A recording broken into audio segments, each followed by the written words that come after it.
ल सम्पूर्णमा नमस्कार। आज हामी फेरि एउटा खुसीको खबर छ। सर्वप्रथम त यो भोलि 25 र 26 गते जयसी देवल तेक्वान्डो दोजाङको आयोजनामा काठमाडौँ स्थित दशरथ रङ्गशालाको कवर हलमा हुन गइरहेको 6औं बागमती प्रदेश स्तरीय जुनियर आमन्त्रण मेयर कप तेक्वान्डो प्रतियोगिता 2083 हुँदैछ। त्यसमा चाहिँ सहभागी हुनको लागि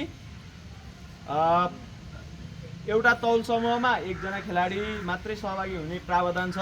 त्यसमा चाहिँ फेरि यो क्लबबाट चाहिँ सहभागी हुने होइन, यो चाहिँ हरेक नगरपालिकाबाट छनौट भएर त्यो प्रतियोगितामा खेल्न पाउने छन्। र त्यसमा चाहिँ हाम्रो यस चन्द्रगिरी नगरपालिकाको छनौट भएको थियो। त्यसमा चाहिँ हाम्रो दोजाङबाट 9 जना खेलाडीहरू छनौट भएर त्यो गेम खेल्न जाँदै हुनुहुन्छ। आज चाहिँ फाइट खेल्नेहरूले तौल नापेर आइसक्नु भएको छ। अनि त्यसपछि पुम्से खेल्नेहरू पनि भोलि गएर सिधै पुम्से प्रतियोगितामा सहभागी हुनुहुनेछ। उहाँ खेलाडीहरू चाहिँ को म नाम लिन गइरहेको छु।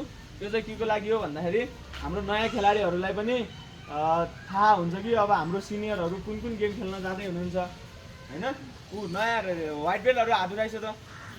ल हजुरहरूलाई थाहा छ उहाँहरू कहाँ जाँदै हुनुहुन्छ? मैले भर्खर भने नि हैन, प्रोभिन्स प्रदेश स्तरीय गेम खेल्न जाँदै हुनुहुन्छ। बागमती प्रदेश स्तरीय ठुलो गेम हो, त्यसमा चाहिँ जाँदै हुनुहुन्छ। को जाँदै हुनुहुन्छ थाहा छ हजुरहरूलाई? थाहा छैन नि हैन। अब म नाम लिन्छु अनि थाहा हुन्छ है। 1 नम्बरमा खेलाडी चन्द्रगिरीबाट फर्स्ट भएर त्यहाँ गएको है, सबै फर्स्ट भएर जायो हो, सेकेन्ड भएर होइन। 1 नम्बरमा समीर वाग्ले, उहाँ चाहिँ -25 केजीमा जाँदै हुनुहुन्छ। कति केजीमा? समीर वाग्ले। ल समीर वाग्ले अगाडि आउनुहोस् त। ल क्ल्याप गर्नुहोस् मलाई। ल हाम्रो बाबु। त्यसपछि अर्को चन्द्रगिरी नगरपालिकाबाट है फेरि फर्स्ट भएको अर्को फर्स्ट हुनुहुन्छ 28 केजीमा सुबिन रुम्बा। क्ल्याप मेरो को सुबिन रुम्बा। अघि उहाँले कसलाई सिकाइरहनु भएको थाहा छैन? उहाँ फर्स्ट हुनुभएको खेलाडी कसलाई सिकाएको हो? कसलाई हो खै? हजुरलाई हो नि? हजुर पनि उहाँ जस्तै फर्स्ट हुने होस्। उहाँ फर्स्ट भएर भोलि जाँदै हुनुहुन्छ है। अर्को फर्स्ट फिमेल 29 केजीमा वार्षिका महरा। उहाँले कसलाई सिकाउनु भएको हो? यी फर्स्ट भएर गएको हो नि फेरि। हजुर पनि सिकेर फर्स्ट हुने है। ल अर्को हजुर पनि हो नि फर्स्ट गर्ल। अनि त्यसपछि अर्को 38 केजीमा। त्यसपछि अब जाम हामी 38 मा साइना तामाङ। उहाँले कसलाई सिकाउनु भएको रे? अर्को अब हजुरलाई पनि हो नि। त्यो भएर उहाँहरूले सिनियरले सिकाएको कुरा पनि मजाले त्यो फोकस दिएर चाहिँ सिक्नु भयो है। अर्को अब है, अब हजुरले सिकाएको होला होइन। रोहन कुमार बस्ने 38 केजी। उहाँले कसलाई सिकाउनु भयो? गुड, उहाँ पनि फर्स्ट हो नि फेरि।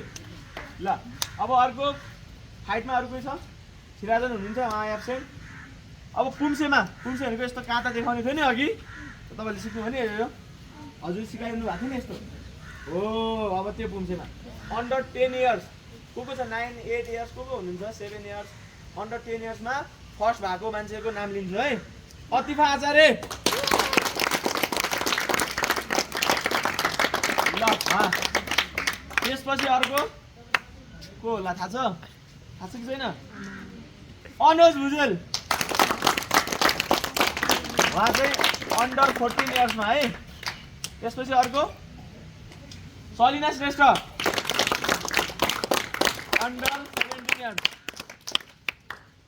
उहाँहरू सबैजना फर्स्ट भएर जानुभएको। के भएर? चन्द्रगिरी नगरपालिकाबाट है।